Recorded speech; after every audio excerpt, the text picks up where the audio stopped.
దేవుని బిడ్డలారా, మరి వాక్యాన్ని చదువుకున్నాం. మరి భాగం దేని గురించి మాట్లాడుతుందనంటే, మనకి దేవునిలో భద్రత ఉన్నది. మనకి దేవునిలో భద్రత ఉన్నది అనడానికి ఆధారాలు ఏమిటి అనంటే ఇక్కడ జ్ఞాపకం చేస్తూ ఉంటున్నాడు. The basis for our spiritual security ఏంటి? బేసిస్ ఏంటి? ఆధారాలు ఏమిటి అనంటే, మొదటిగా దేవుని వాగ్దానం ఆధారంగా చూపిస్తూ ఉంటున్నాడు. God's promise is the basis for our spiritual security. మన భద్రతకు ఆధారం దేవుని వాగ్దానం. ఇక్కడ భక్తుడు మాట్లాడుతూ అంటున్న మాట ఏంటంటే, అబ్రహాముతోటి దేవుడైన యెహోవా వాగ్దానం చేశారు. ఏమిటి ఆ వాగ్దానం అనంటే 14వ వచనంలో తెలియజేస్తున్న మాట, తన తోడు అని ప్రమాణం చేసి నిశ్చయముగా నేను నిన్ను ఆశీర్వదింతును, నిశ్చయముగా నిన్ను విస్తరింప చేసేదను అని చెప్పెను.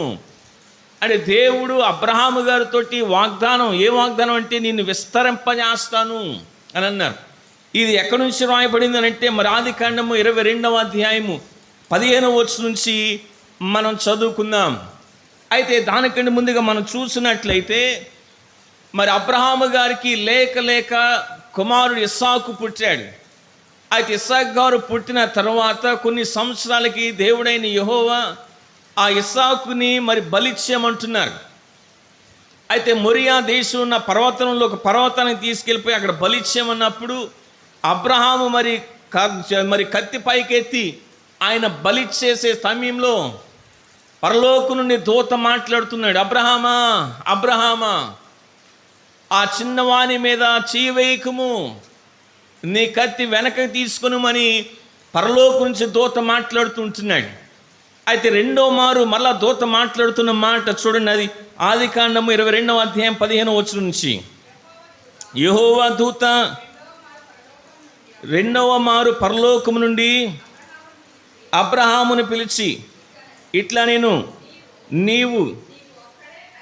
నీకు ఒక్కడే అయ్యున్న నీ కుమారుని వెనుక తీయక ఈ కార్యం చేసినందున నేను నిన్ను ఆశీర్వదించి ఆకాశ నక్షత్రం వలెను సముద్ర తీరమందలి ఇసుక వలెను నీ సంతానమును నిశ్చయముగా విస్తరింపచేసేదను.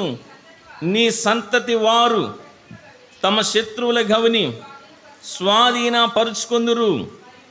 మరియు నీవు నా మాట వినినందున భూలోకంలోని జనములన్నీ నీ సంతానములను ఆశీర్వదింపబడునని నా తోడని ప్రమాణము చేసి ఉన్నానని యెహోవా సెలవిచ్చెను.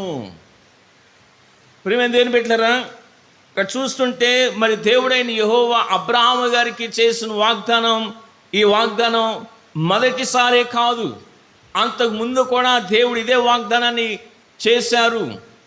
అయితే ఆదికాండము 12వ అధ్యాయము 1, 2, 3 వచనాలు మనం చూసినట్లయితే ఆ వాగ్దానం కనబడుతుంది. మరలా 13వ అధ్యాయము 15, 16, 17 వచనాల్లో కూడా అదే వాగ్దానం. అయితే దేవుడు వాగ్దానం చేసినప్పుడు ఆ సమయంలో అబ్రహాము గారికి పిల్లలు లేరు. దేవుడైన యెహోవా అబ్రహాము గారిని 75వ ఏటలో పిలుచుకున్నారు. అయితే దేవుడిచ్చిన వాగ్దానం ఏంటంటే, ఆకాశ నక్షత్రాలను చూడు, అయితే అలాగు నీ సంతానాన్ని విస్తరింపజేస్తాను. ఇసుక రేణులు చూడు, అలాగు నీ సంతానాన్ని విస్తరింపజేస్తాను అని దేవుడిచ్చిన వాగ్దానం. పిల్లలు పుట్టక మునిపే దేవుడిచ్చిన వాగ్దానం. అయితే అలాగూ వాగ్దానాలు చేస్తూ వచ్చాడు, దేవుడు మాట్లాడుతూ వచ్చాడు. అయితే అబ్రహాము గారికి 99 సంవత్సరం వచ్చింది. ఆ సమయంలో కూడా దేవుడు మాట్లాడుతున్న మాట చూడండి, ఆదికాండము 17వ అధ్యాయము 2వ వచనం నుంచి మనం చదువుకుందాం. నాకును నీకును మధ్య నా నిబంధనను నియమించి నిన్ను అత్యధికముగా అభివృద్ధి పొందించేదనని అతనితో చెప్పెను. అబ్రహాము సాగిల పడి ఉండగా దేవుడు అతనితో మాట్లాడి, ఇదిగో నేను నియమించిన నా నిబంధన నీతో చేసి ఉన్నాను. నీవు అనేక జనములకు తండ్రి వగుదువు, మరియు ఇక మీదట నీ పేరు అబ్రహాము అనబడదు, నిన్ను అనేక జనములకు తండ్రినిగా నియమించితిని గనుక నీ పేరు అబ్రహాము అనబడును. నీకు అత్యధికమైన సంతానాభివృద్ధి కలుగజేసి నీలో నుండి జనములు వచ్చినట్లు నియమించుదును, రాజులను నీలో నుండి వచ్చెదరు. చూడండి, అప్పటికే దేవుడైన యెహోవా అబ్రహాము గారిని పిలిచి ఇంచుమించు మరి 25 సంవత్సరాలు అయిపోతుంది. అయితే ఆ దేవుడైన యెహోవా అబ్రహాము గారితో మాట్లాడుతున్న మాట, నీ సంతానాన్ని అత్యధికముగా అభివృద్ధి చేస్తాను, నీ సంతానాన్ని మరి విస్తరింపజేస్తాను, నీ జనములో నుండి రాజులు వస్తారు అంటున్నాడు. చూస్తే పిల్లలు ఉన్నారా? పిల్లలు లేరు. 99 సంవత్సరాలు వచ్చేసినాయి. కానీ దేవుడు చేసిన వాగ్దానం. అయితే అబ్రహాము గారు మరి ఆ వాగ్దానాన్ని నమ్మారు. దేవుడు వాగ్దానం చేశాడు కనుక తప్పకుండా నెరవేర్చగలిగిన వాడు, ఆయన సర్వశక్తిమంతుడు అని అబ్రహాము గారు నమ్మారు. ఎలా తెలుసు మనకి అనంటే చూడండి, రోమీలకు రాసిన పత్రిక 4వ అధ్యాయము, రోమీలకు రాసిన పత్రిక 4వ అధ్యాయం 18వ వచనం నుంచి మనం చదువుకుందాం.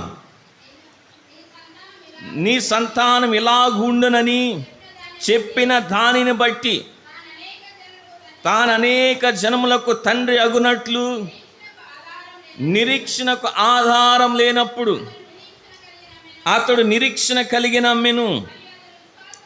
మరియు అతడు విశ్వాసమునందు బలహీనుడు కాక రమారమి 100 వయసు గలవాడయుండి అప్పటికి తన శరీరం మృతతుల్యమైనట్టును శారా గర్భమును మృతతుల్యమైనట్టును ఆలోచించును గాని అవిశ్వాసం వలన దేవుని వాగ్దానం గురించి సందేహింపక. చూడండి, ఈ వాక్యాల్లో మనం చూస్తే 18వ వచనం రాయబడిన మాట, నిరీక్షణకు ఆధారం లేనప్పుడు నిరీక్షణ కలిగి నమ్మెను. మరలా చూస్తుంటే 19వ వచనంలో అతడు విశ్వాసమందు బలహీనుడు కాక, ఏమాత్రం కూడా బలహీనుడిగా లేడు, ఆ విశ్వాసంలో బలవంతుడిగా ఉన్నాడు. మరలా 20వ వచనంకి వచ్చేటప్పటికి అవిశ్వాసం వలన దేవుని వాగ్దానం గురించి సందేహింపక. నాకు వాగ్దానం చేసిన వాడు సృష్టికర్త, ఆయనకు అసాధ్యమైనది ఏమీ లేదు, ఏదైనా చేయగలిగిన వాడు అని ఆ వాగ్దానాన్ని గట్టిగా నమ్మాడు. 21వ వచనంలో మరలా రాయబడిన మాట, దేవుని మహిమపరిచి ఆ వాగ్దానం చేసిన దాన్ని నెరవేర్చుటకు సమర్థుడని రూఢిగా విశ్వాసం వలన బలమునుందెను. కానీ ఇక్కడ చూస్తుంటే ఆయన సమర్థుడు, వాగ్దానం చేసిన దేవుడు, వాగ్దానాన్ని నెరవేర్చగలిగిన సమర్థుడైన అని నమ్మాడు. మరి దేవుడు కుమారుని ఇచ్చాడు, ఇస్సాకు అని పేరు పెట్టారు. అయితే ఇస్సాకు పుట్టిన కొన్ని సంవత్సరాలకి ఇప్పుడు దేవుడు మరో పరీక్ష. అబ్రహామా, నీవు ప్రేమించున్న నీ కుమారుని మొరియా దేశం తీసుకెళ్ళు, అక్కడ నేను చూపించబో పర్వతంలో ఒక పర్వతం మీద ఆ ఇస్సాకును బలి చేయాలి అని అన్నప్పుడు అబ్రహాం గారు ఇలా అడగొచ్చు, అయ్యా దేవా, మరి నా సంతానాన్ని నక్షత్రాల వలె మరి అభివృద్ధి చేస్తానన్నావు, ఇసుక రేణు వలె విస్తరింపజేస్తానన్నావు, నా సంతానంలోంచి రాజులు వస్తారు అని చెప్పావు. ఇప్పుడు ఇస్సాకు గారిని బలి చేస్తే, నా కుమారుడైన ఇస్సాకును బలి చేస్తే మరి నా సంతానం ఏమైపోద్ది అని అడగొచ్చు. కానీ దేవునికి లోబడి వెళ్ళిపోయి బలి చేయడానికి సిద్ధమైపోయాడు. ఎందుకని? హెబ్రీయులకు రాసిన పత్రిక 11వ అధ్యాయము 17వ వచనం నుంచి మన వాక్యం చదువుకుందాం. 17, 18, 19 వచనాలు. అబ్రహాము శోధింపబడి విశ్వాసం బట్టి ఇస్సాకును బలిగా అర్పించి, ఎవడు ఆ వాగ్దానము సంతోషముతో అంగీకరించెనో ఇస్సాకు వలనైనది నీ సంతానము అనబడునని ఎవనితో చెప్పబడినో ఆ అబ్రహాము మృతులను సహితము లేపుటకు దేవుడు శక్తిమంతుడని ఎంచిన వాడై. చూడండి, నా సంతానం అంటే చెప్తూ ఉంటున్నాడు, నీ సంతానాన్ని అభివృద్ధి చేస్తానని దేవుడు వాగ్దానం చేశాడు. అయితే ఇస్సాకును బలి చేసినా ఆ చనిపోయిన ఇస్సాకును మరలా తిరిగి లేపగలడు అని నమ్మి బలి ఇవ్వడానికి వెళ్ళిపోయాడు.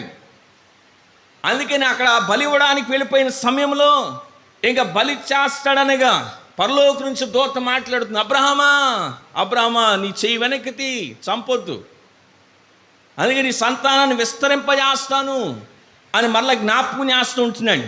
హెబ్రీయులకు రాసిన పత్రికలో అదే చెప్తూ ఉంటున్నాడు. మరి దేవుడు వాగ్దానం చేశాడు.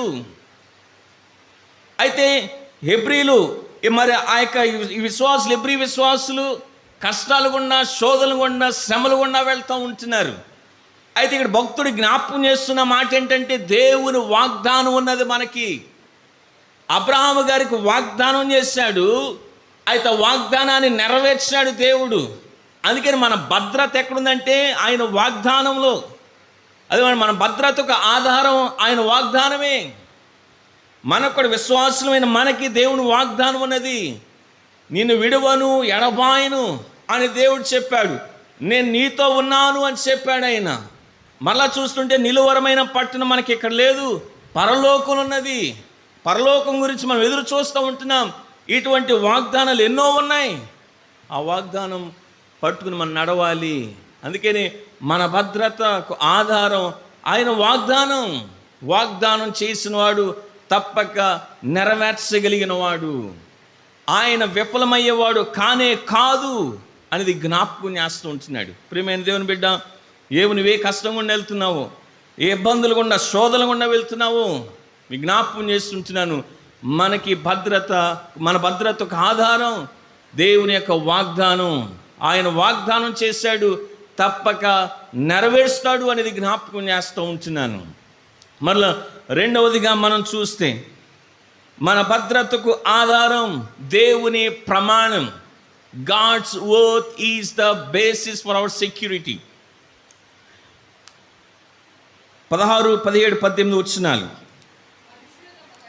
మనుషులు తమ కంటే గొప్పవాని తోడు అని ప్రమాణం చేతురు, వారి ప్రతి వివాదములోనూ వివాదాంశం పరిష్కారం చేయనది ప్రమాణమే.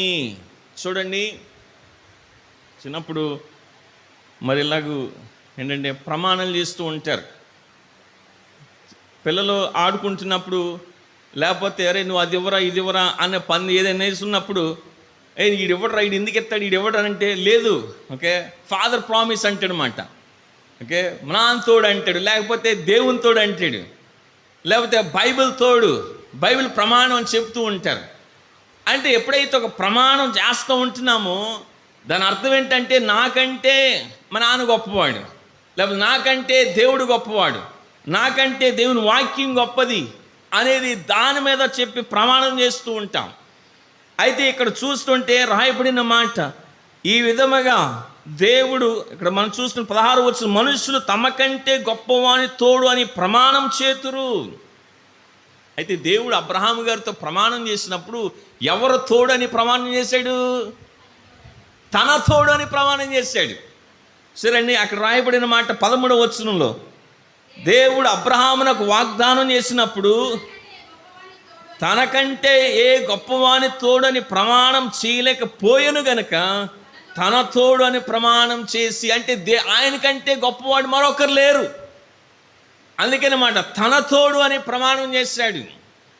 మరలా అక్కడ చూడండి 17వ వచనంలో, ఈ విధముగా దేవుడు తన సంకల్పము నిశ్చలమైనదని ఆ వాగ్దానమునకు వారసులైన వారికి మరి నిశ్చయముగా కనపరచులనని ఉద్దేశించిన వాడై, ఆ వాగ్దానమునకు వారసులైన వారికి, అంటే ఆ వాగ్దానమునకు వారసులు అబ్రహాము గారు యొక్క సంతానం అనేది జ్ఞాపకం చేస్తూ ఉంటున్నాడు.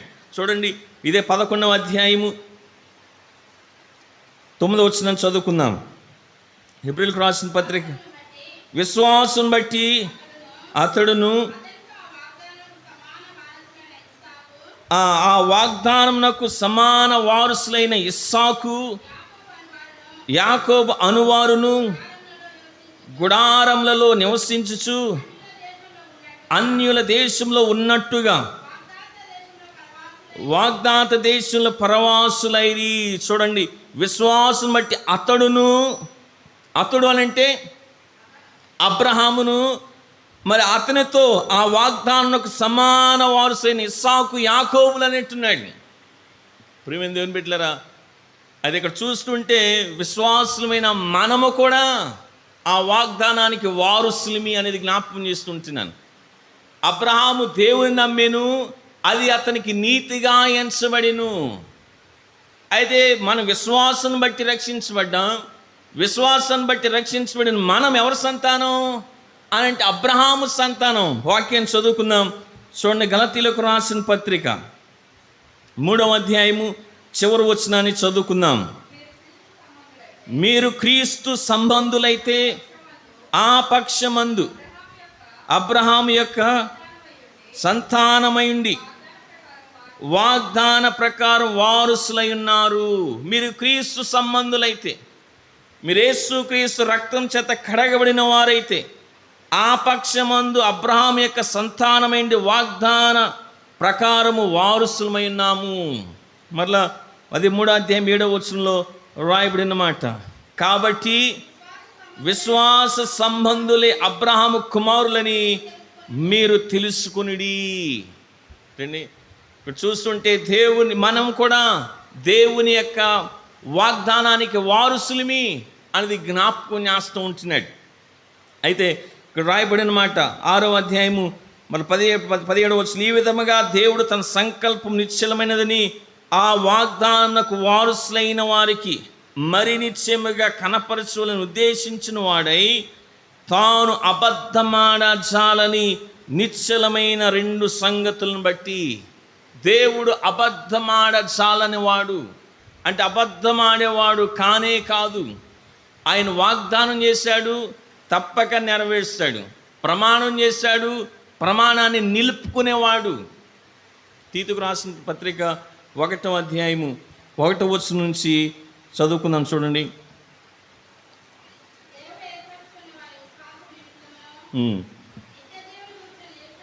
నిరీక్షణతో కూడిన భక్తికి ఆధారమగు సత్య విషయమైన అనుభవ జ్ఞానము నిమిత్తమును దేవుని దాసుడును యేసుక్రీస్తు అపోస్తలుడైన పౌలు మనందరి విశ్వాస విషయంలో నా నిజమైన కుమారుడికి తీతుకు శుభమని చెప్పారు ఆయనది.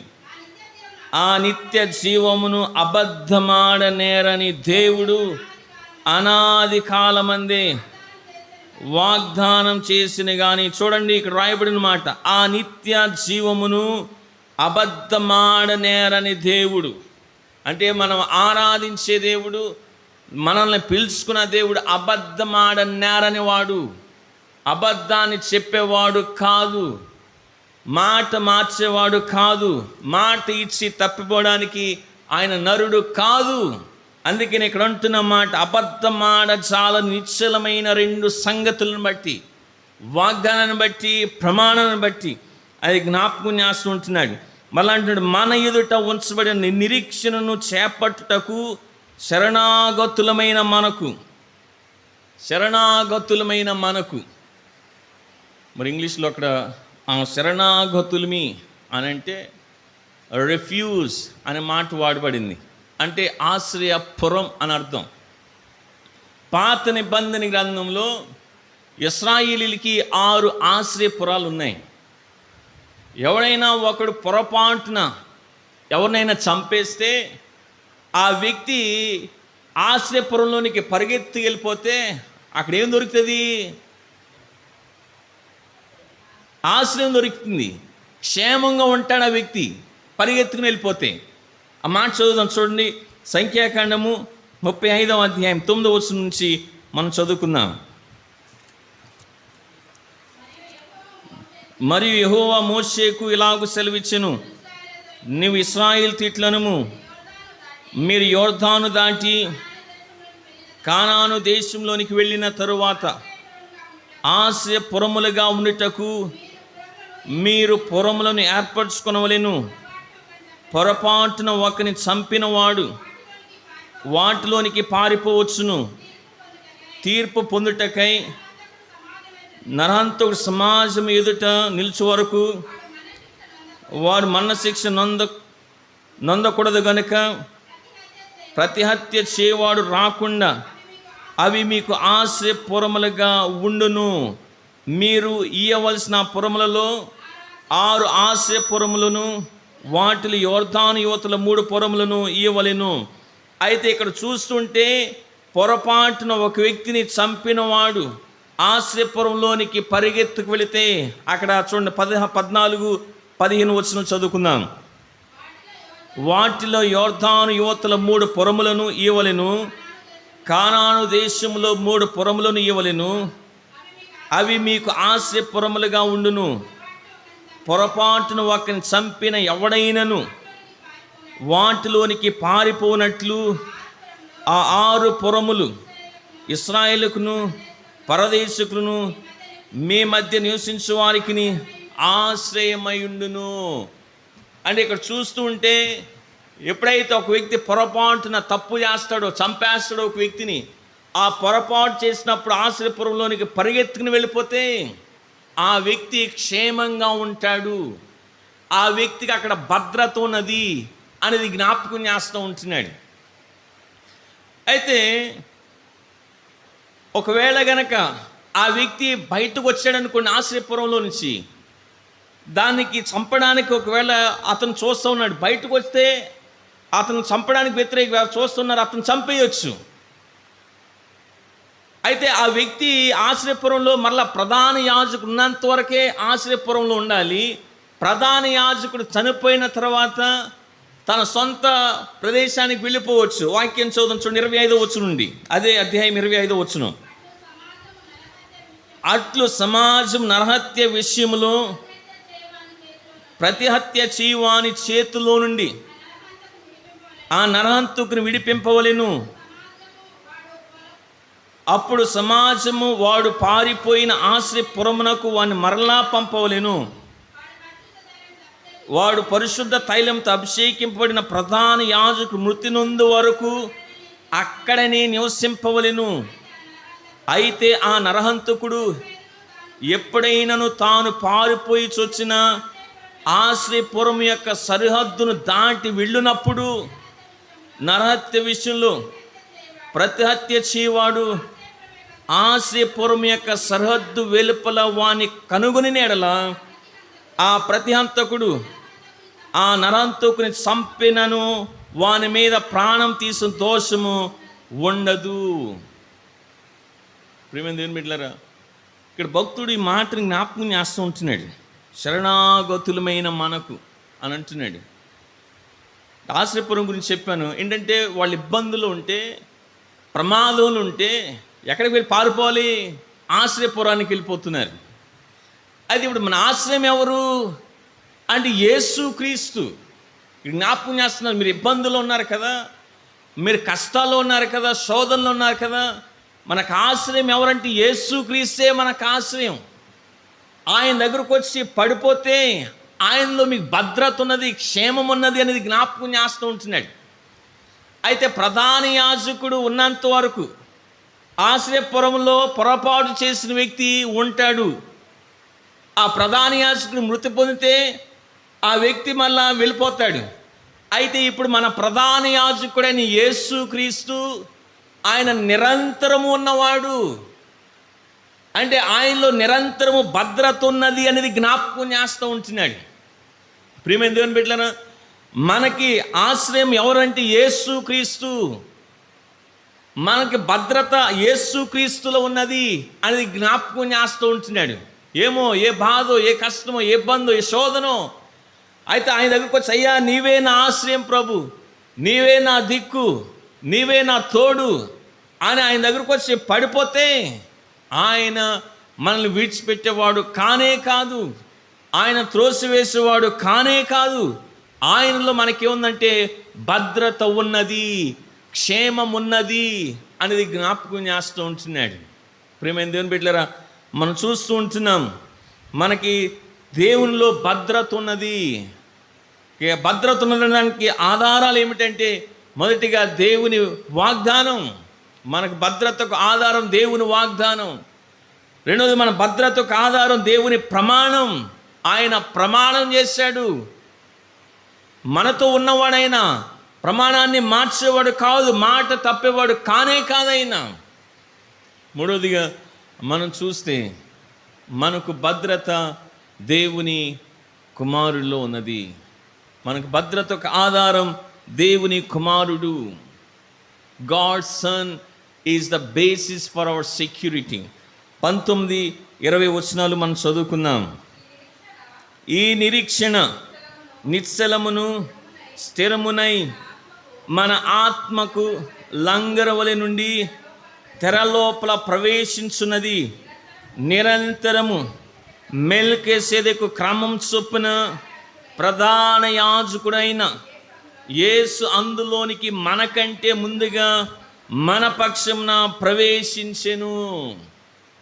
ప్రేమిందేని బిడ్డలారా, లంగరు అని అంటే ఎంతమంది తెలుసు?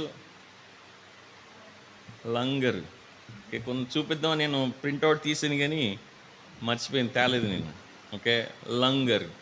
అయితే ఇక్కడ చూస్తుంటే లంగరు దేనికి సూచనగా ఉందంటే నిరీక్షణకు సూచనగా ఉన్నది.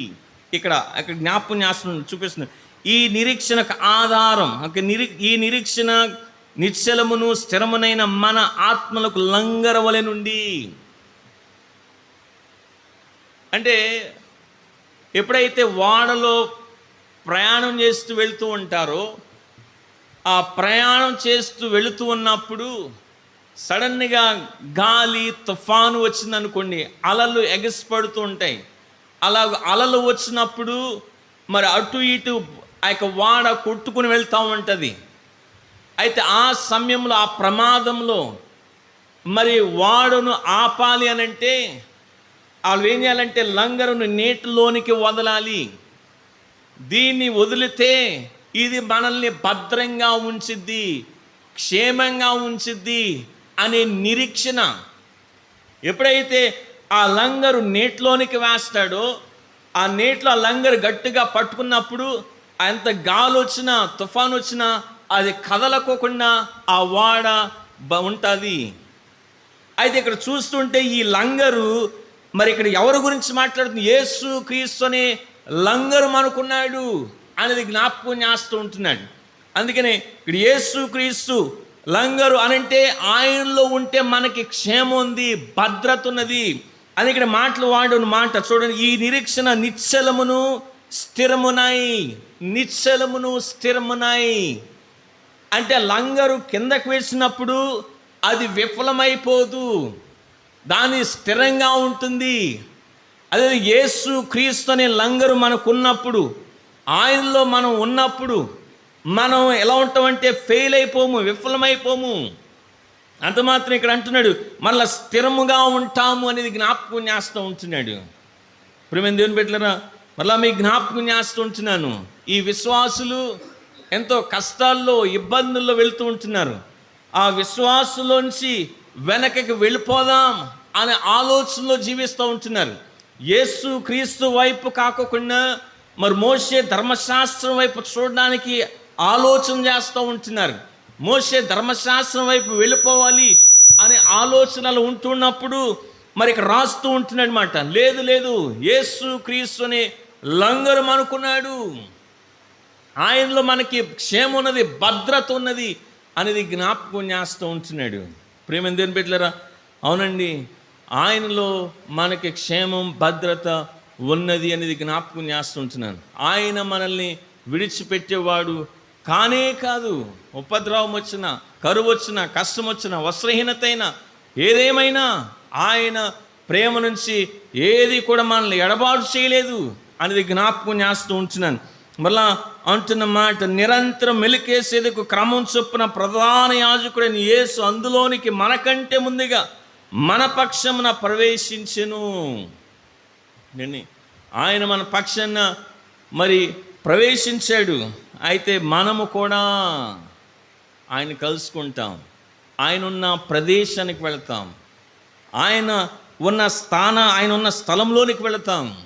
అదే గొప్ప నిరీక్షణ అనేది జ్ఞాపకం చేస్తూ ఉంటున్నాను. ప్రేమ దేవుని బిడ్డలారా, మనం ఏమాత్రం నిరీక్షణ కోల్పోకోకుండా, అవిశ్వాసులం అవ్వకోకుండా, అంటే విశ్వాసులోంచి మరి దిగజారిపోకోకుండా, మన విశ్వాసులు బలహీనులుగా ఉండకోకుండా మన బలవంతులుగా ఉండాలి అనేది భక్తుడు జ్ఞాపకం చేస్తూ ఉంటున్నాడు. ఎందుకని అనంటే మనకు భద్రత దేవుని వాగ్దానం. రెండోది చూస్తుంటే మన భద్రతకు ఆధారం దేవుని ప్రమాణం. మూడోది మన భద్రతకు ఆధారం దేవుని కుమారుడైన యేసు క్రీస్తు. అందుకనే ఆయనలో అంత భద్రత ఉన్నప్పుడు ఎందుకు ఆయన విడిచిపెట్టేయడం? ఎందుకు ఆయన విడిచిపెట్టేసి వెనక్కి తిరగడం? శోధన వస్తుందా, కష్టం వస్తుందా, బాధ వస్తుందా, ఏమాత్రం కూడా నిరీక్షణ కోల్పోవద్దు. అబ్రహాము గారితో వాగ్దానం చేసినప్పుడు అబ్రహాము ఏం చేశారంట? 15వ వచనం, ఆ మాట నమ్మి అతడు ఓర్పుతో సహించి ఆ వాగ్దానం పొందెను. ఓర్పుతో సహించి. అంటే మన విశ్వాస జీవితంలో కూడా ఓర్పు, మరి నిరీక్షణ, సహనం మరుండి నడవాలి అనేది జ్ఞాపకం చేస్తుంటున్నాను. దేవుడు ఈ మాటలను దీవించునుగాక. ఆమేన్.